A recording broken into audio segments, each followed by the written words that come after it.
When I bought my lakefront cabin, I thought I'd finally found peace.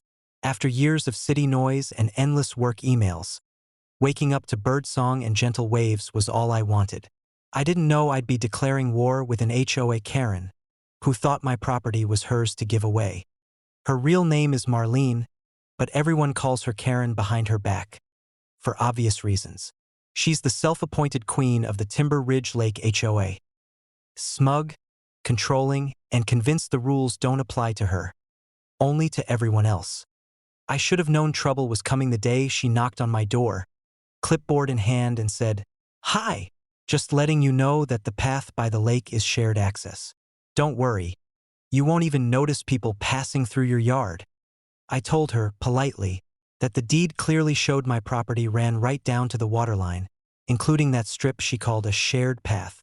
Marlene just smiled and said, "Oh, we'll see about that." A month later, I woke up to find a stranger camping by my fire pit. Turns out he was Marlene's cousin, Rick. He waved at me like I was the trespasser. When I asked what he was doing, he said, "Karen said this part's ours now. She said I could set up here for the summer." I thought it was a joke. It wasn't. I went straight to Marlene. She sniffed. "The HOA voted to designate your waterfront as a shared recreation zone. My cousin's staying there for now, but don't worry. We'll clean up when summer's over." I nearly laughed in her face. They voted to give away my land? That's not how property works. I called the county recorder and confirmed it. The land was 100% mine. No easements, no recreation zone, nothing. Next, I called my lawyer, who assured me I was in the right. So I did what any sane lakefront owner would do. I built a fence. A big, sturdy cedar privacy fence, right along my property line all the way to the water. I even installed a locked gate at the little dock access. When Rick came back from a beer run and found his tent on the wrong side of a fence, he lost it. He called Marlene, who came storming over, fuming and screeching about community rights and how she'd have me fined for destruction of community access. Too bad for her.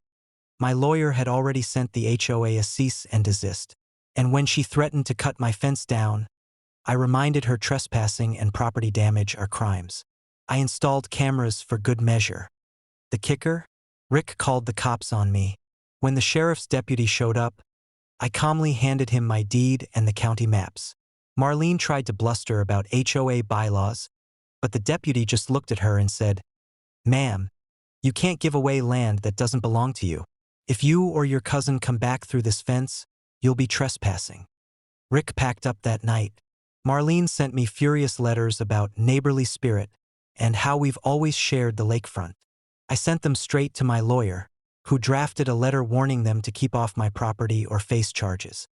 Now, I sit by my fire pit with my coffee in the mornings, fence locked behind me. My lakefront is peaceful again. No freeloaders, no tents, no HOA family reunions on my land. Marlene still glares from across the street, but she knows better than to mess with my fence now.